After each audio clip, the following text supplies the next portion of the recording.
Welcome in, folks. We got a lot of topics to discuss today. Of course, the biggest topic right now is the national championship game tomorrow night in Atlanta, Georgia, as the Ohio State Buckeyes take on the Notre Dame Fighting Irish. We're also going to get you caught up on other news. Again, it's a slower time for college football, but we'll at least give you our latest takes on everything that's happening. So let's jump right in. Here we go. Ohio State 13-2 against Notre Dame, who's 14-1. Ohio State is favored by 8.5 points, over under 45.5. And let's take a look at the matchup predictor provided by ESPN. And it's given the Buckeyes a 55.3% chance to win this game. So coming into this, it feels like on paper, no doubt about it, that Ohio State, as they are favored, should be the favorite to win this game. I don't have a dog in the fight, as you guys know, but I do think Ohio State is the better team. It feels like a matchup for Notre Dame that's just not going to work out well. You compare the two offenses, and it is not the same. Ohio State is light years ahead of Notre Dame this year. I know Notre Dame is also battling some injuries on the offensive line, starting a freshman. So it's going to be a tough task for them. Now, that's not to say that Notre Dame can't be competitive. They've got to shorten the game, run the ball, try to be effective running the ball early, and play really good defense. And those things are possible. But I think we've seen Ohio State kind of manhandle most of the teams in their path. I don't know what happened at the Michigan game, what light bulb went out, but we went from having Ryan Day on the verge of being fired to now Ryan Day having them on the cusp of winning a national championship. So for him, I'm sure he would love to get over the hump. Although, I listen to a lot of radio and hear folks talk about Ohio State and Michigan and how, yeah, that's great if we win a national championship, speaking of Ohio State, but you better beat Michigan next year. And that's just the type of rivalry that it is in college football. So for me, looking at this, yes, ever since we saw Ohio State beat Tennessee, take care of business, steamroll Oregon, and then, do their thing to get into the national championship here, it's felt like this was Ohio State's chance. The Texas game was close, no doubt about it. It felt like, hey, Texas had a chance. Texas beat themselves in a way at the end. It was a very close game. I think Texas is a much better team than Notre Dame. I think really the winner for me was going to come out of Ohio State and Texas in their matchup. So yes, I am taking Ohio State to win. Notre Dame's going to need some help. They're going to need some miracles. They're going to need the ball to fall their way. They're going to need some mistakes by Ohio State. I wonder how aggressive Ohio State is going to play on offense. If they're a little bit conservative, it should be balanced well in their favor, but they've got the skill makers and the players that can set this thing off. So I do like Ohio State to win pretty easily. Again, as the line suggests, I don't know, let's see, final score. If it's 44, favored by 8.5, let's go Ohio State 38, Notre Dame 28. Notre Dame may only score 21 points. I do think Ohio State runs away. I would love for this to be close, but I just don't think it is. And if Notre Dame can pull it off, I'll eat crow, and I'll come back and eat my words here. Keeping you up to date with everything that's happening in the landscape of college football. Steve Sarkisian, speaking of Texas, has agreed to a 7-year contract extension with Texas. That's a long time, man. These contracts are insane. I'm sure it has to do with buyouts and money, primarily to keep him there at Texas, because we know his name's going to keep coming up as far as NFL jobs and contracts. So you restructure it, you give him more money. Who know? I did not look at the terms, but you give him more money, you increase the buyout, and you just make it much more difficult for them to come scoop him up. Unlike the University of North Carolina with Bill Belichick, who hasn't even signed his contract, and you're just kind of letting it sit there and hope this thing turns out. I will say it seems, Bill's hitting the road hard. Recruiting, I think the NFL rumors are going to die off here shortly for this year, and then next year things will come back around and we'll pick it up. So that's my initial take. Now we got to talk about the portal. And I'm new. Again, I just think a transfer portal. I've heard it, all that fun stuff. I've not really gotten in the weeds until this year, and we're starting to see some just wild stuff, and at least I am. So you have this story between, and I don't know how many people are following it, with Wisconsin and Miami. So you have a Wisconsin player that was supposed to be committed to the program, sign an agreement, whatever the terms are.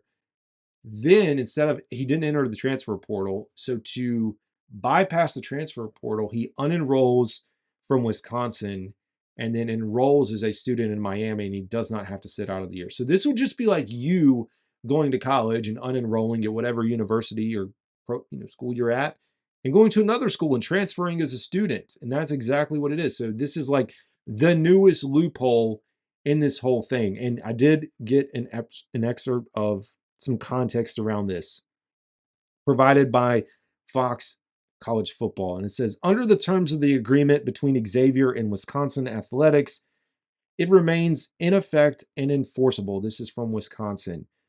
Badger student athletes who have signed these agreements expect Wisconsin Athletics to honor the terms.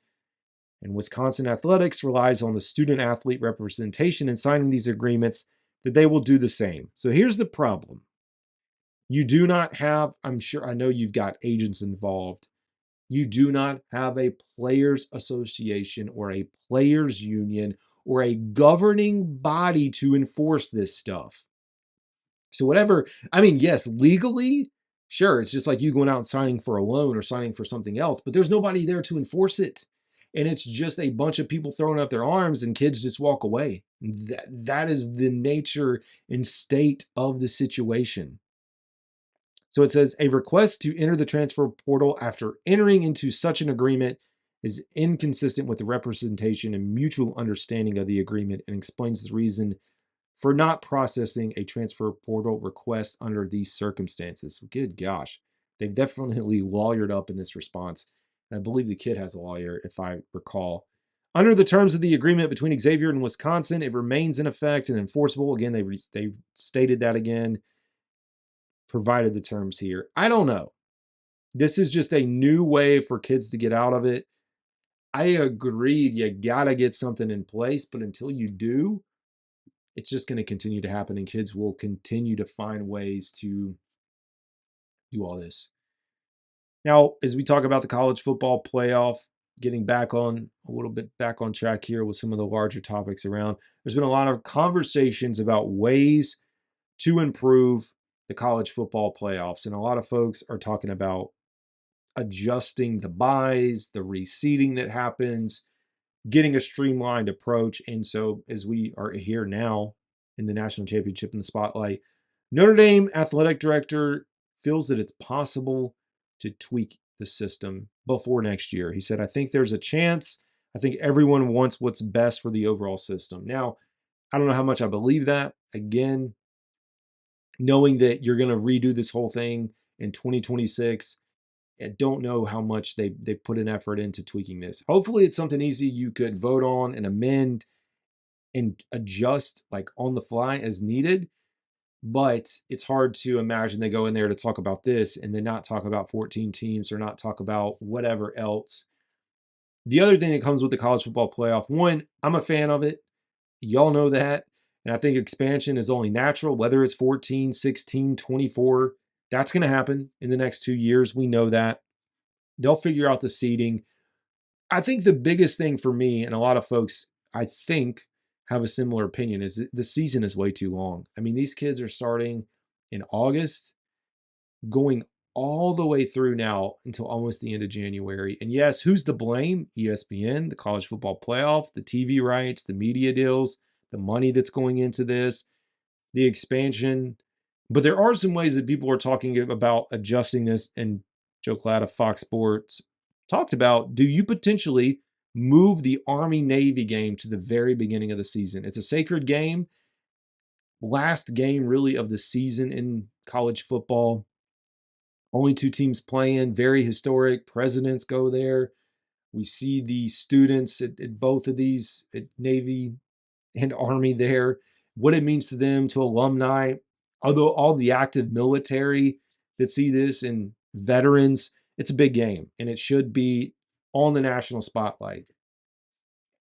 I don't know. I don't know if you break tradition. I mean, I personally do not know if you try to break tradition. I personally do not know if you try to break tradition to sort this out. I mean, you have no one else but yourselves to blame for this. And so, yeah, sure, you can move it up. And the benefit of moving Army Navy to the start of the season is when you get towards the end, you now take that week where you have Army Navy, you have conference championships, then Army Navy, you could start the college football playoff then. So potentially ending the college football playoff a week earlier, possibly even around New Year's. I do think this thing needs to be over on New Year's. It does not need to go to the 20th or maybe the week after, like the 8th or 9th, like it used to be. It's just too long of a season and it's been fun. It absolutely has been a fun time, but I don't know how many times I'm going to sit back here and watch 3 or 4 games over the course of whatever the time is. So, anyways, folks, I think that's going to do it for today's episode. This is Carolina Dad. Y'all have a good